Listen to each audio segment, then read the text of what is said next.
DJ Subodh बाबू, DJ Subodh बाबू, DJ Subodh बाबू।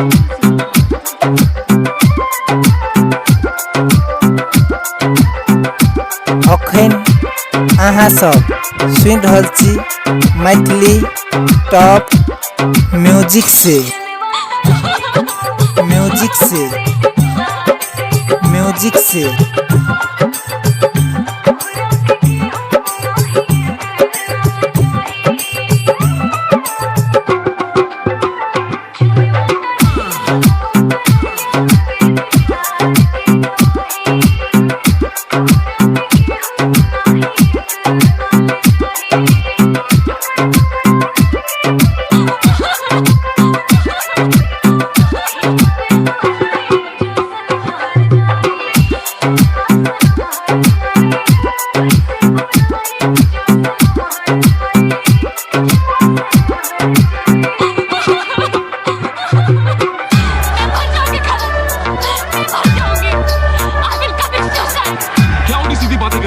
आखिर हुआ क्या? ये मुझे अमेरिका भेजेगा और अगर तुम मुझे जिंदा देखना चाहते हो तो मुझे यहाँ से ले चलो, वरना मैं जहर खा लूंगी करण।